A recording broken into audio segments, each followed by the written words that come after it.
So, greetings everyone. My name is Varun Agarwal, a student of PGDM here at BIMTECH. With me, we have Mr. Kapil Dev sir. So, Kapil Dev sir has more than 9 years of work experience at different companies in database administration. So, sir, really glad to have you here with us. Thank you. So, over the journey of your work in that domain, what kind of challenges you faced and how did you overcome them? Because it's a very dynamic industry in which you are working. So it's not nine first, it's 18 years now. And 9 is into the financial market. So, uh, look, I think the most challenging thing when you are into any job is to how to keep yourself updated with what's happening in the market and keep yourself aligned what customer needs. Right? And that is something which you have to be, irrespective of the business you are in.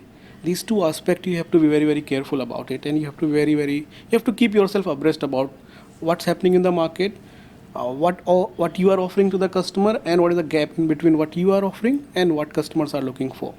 If you are looking for that gap on continuous basis, I think you have done 80% of your business successfully, because once you have into the business and you have the client, you have the business, you have the services, right? So to sustain that and to grow that, you just need to look out what is missing to reach to the next level. So I think my learning is that keep yourself very much updated what's happening, keep innovating yourself, how to reach to the new customers, how to bring the new idea onto the table for yourself, for your customers, for your business, entities we are working for, and of course the technology. Technology maybe few years back was a service, but now it's a product. Whatever you are offering, it's not rightly embedded with the tech, then it will not take time for you to move out of the business. So that's my biggest learning, which I have learned in my last 10 years in the financial market. Okay. Thank you so much, sir, for sharing this insightful thing. So my next question would be that over the period of years, blockchain technology is really going into the markets, like diving in deep down. And IT industry has changed this as a paradigm shift for every one of us. So how this new collaboration with the blockchain technology can be helpful to the students by adding the relevant real life examples, like what integration on real time basis can be done, because blockchain is a very dynamic field. Every now and then new changes come up. So what would your take on this, sir? Look, any technology is a successful if there is a mass adoption of it, correct?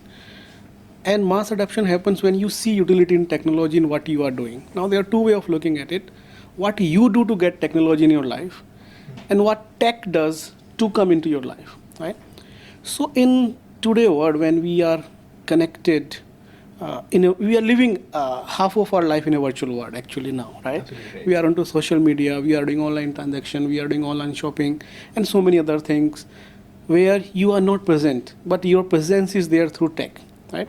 And when you are into these kind of a space, then trust and the confidence that okay, this is the right technology for me to use it is very, very important, and that's what we are seeing blockchain is bridging that gap, right? So it's decentralized. When you say decentralized, it doesn't mean that no one has a control over it, but it's a decentralized in a way that what you are doing is much more protected than what it has been in the traditional technology. So whether it's finance, now we have seen the crypto. You may like it, you may not like it, crypto, but the kind of participants, kind of size it has built over a period of time is not possible without conviction among the people who are trading crypto, right? For a small size, it's perfectly fine, but it's a global market now. So there is something which blockchain has offered, something that concept has offered. Now we are seeing blockchain into all other aspects, whether it's a supply chain, whether a traceability of product which you are eating, whether transaction you are doing in your wallet, in your credit card. RBI yesterday talked about blockchain-based KYCs of the people, right? Government is taking even Aadhaar to the KYCs.